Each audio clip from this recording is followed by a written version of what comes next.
paripurna sampun paripurna kang atus kang matur sadaya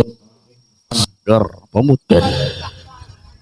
ingkang sampun pawan pagelaran sawi kang jagat asta pinangka sang popo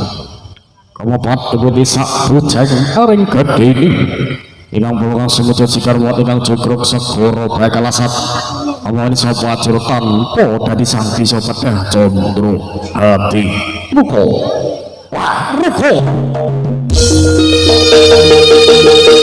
putra samudra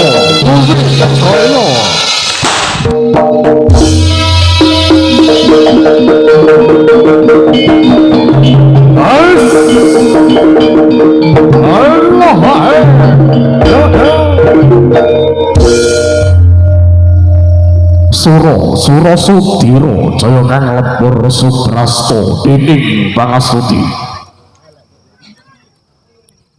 ingkang gedhe gedhe Alokara sapa kang tumindak kala mestine bakal tinemu tumindak ing kala wahyuning bakal isir lakon sirna warga lau Gusti kang gawe pawasing kodrat Momodayani bintang sang popo mopat mabinin bulut gawe negasa sura mangkah cumangkah ngurung kepiba toro wah ruko putra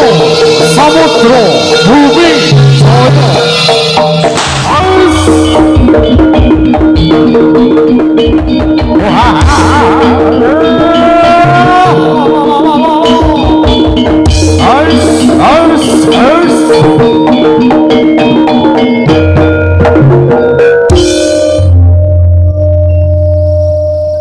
pinangka swara cabit kang badhe kapiyarsa nggih pamungkas bisa den arani aji pamungkas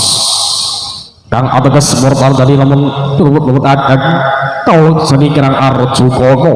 kirang tata suba sira kala sakadang dan sanes amung nuhun agunging samudra pangaksami ngatos paripurnanipun pagelaran wah ruko putra samudra bumi jaya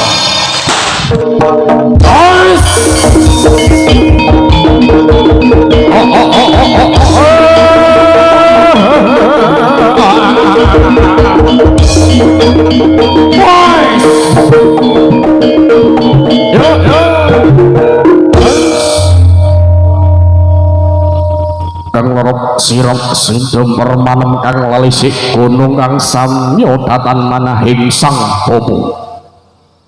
ingkang juwareng ing papan pagelaran Jawi ingkang sedaya slebet ngati hadap posang nututi babakan hawa saka kang meraji panca hindriya menika niki bawa kang sang popo anugerah Gusti kang kawi pawasing kodrat mugi kalis katrang putra bergelur lepet kang samya pinanggih rahai kalis ing sambikala wah ruko putra samudra bumi jaya ais